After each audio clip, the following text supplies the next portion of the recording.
Meet Ali Bennett, a friend of mine, a young Muslim born and raised in Sydney, Australia, who has lived quite a successful life. However, it was only recently that his life took a dramatic turn. This is Ali's story. Where are you at now with your life? What's happened to you? And at this point in my life, والله I've been gifted alhamdulillah by Allah with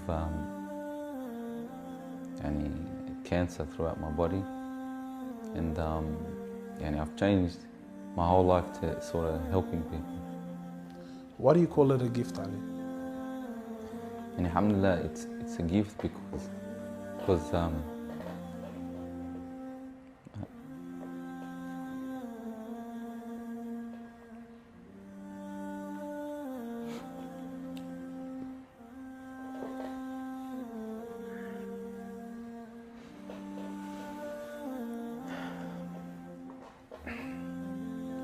and it's a gift because Allah's given me a chance to change.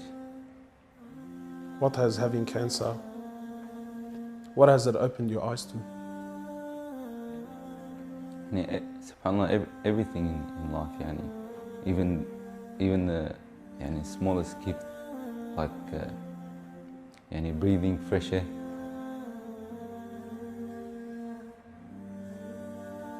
Do you feel like you used to take that for granted before?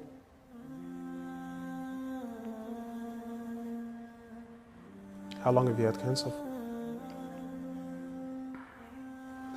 4 months now. Ali was diagnosed with stage 4 cancer and given only 7 months to live. Upon finding the news, he immediately sold his successful business and was forced to reconsider the lavish lifestyle he was accustomed to. Everything was to change. Ali, what was your reaction when you came to know you had cancer? I got rid of my cars, I got rid of my watches, even my clothes. I took them with me overseas and I gave them to a lot of people up there, alhamdulillah. So I wanted to try to leave this world without anything. So you were on a mission to get rid of your dunya.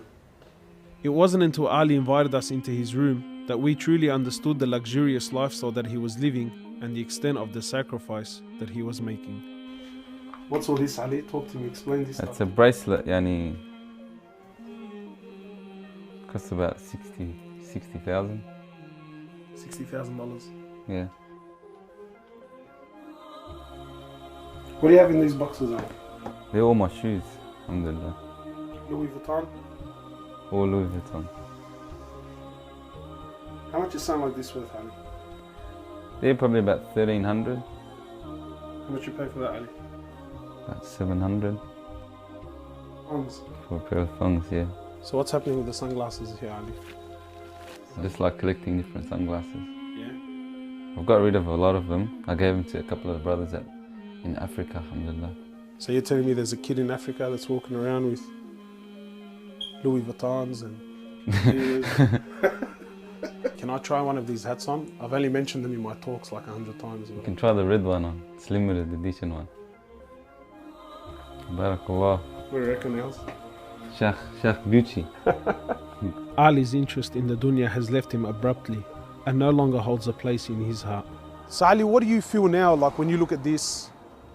And driving something like this doesn't really cross my mind anymore. It's not something I would want to do no more.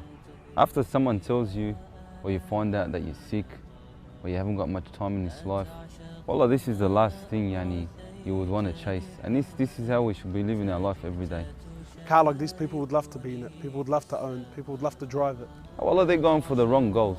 And you realize that when you get sick, when someone tells you haven't got long to live, you realize all this stuff does not benefit us in any way. So what's the value of this in your heart now? This is worth one pair of thongs for a little African child with no thongs. Wallahi, it's worth more than me to see him smile with a pair of thongs than own one of these. Wallah al-Azim. Ali has since dedicated the remainder of his life and wealth to helping those who are far less fortunate than him. After an emotional journey to Africa, Ali has established a charity titled Muslims Around the World Project. The organization wasted no time in the construction of a masjid and a school in Africa to serve as an ongoing charity for him when he finally has to depart this world. Well, it all started from when I went to the cemetery when a brother that has cancer passed away. And I was at the cemetery and I was just thinking to myself, you know, after you go, there's nothing. There's no one there for you. No mother, no father, no brother, no sister, except for your deeds. And even your money is not going to be there for you. So the only thing that's going to be there for you is a sadaqah. And that's the only thing that's going to help you gradually through your time in the grave till you get to the ultimate destination. As the reality of death further sinks in, Ali spends most of his personal time in preparing himself for his final meeting with his Creator, Allah. The Prophet of Allah says, sallallahu alaihi wasallam, more or less, he says, he who loves to meet Allah, Allah loves to meet him. And he who hates to meet Allah, Allah hates to meet him. Are you loving to meet Allah?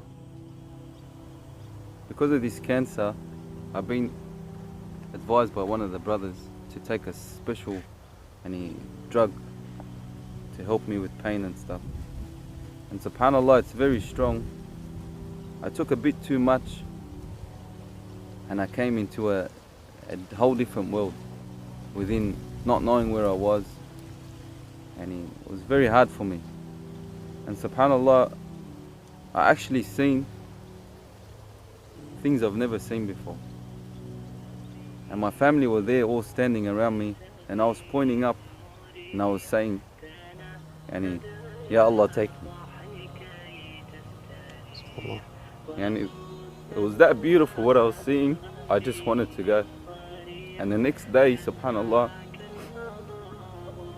I woke up and I was upset that Allah didn't take me.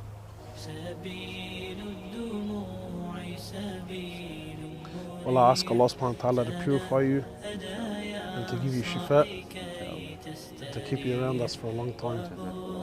Allah, may Allah subhanahu wa ta'ala reward you.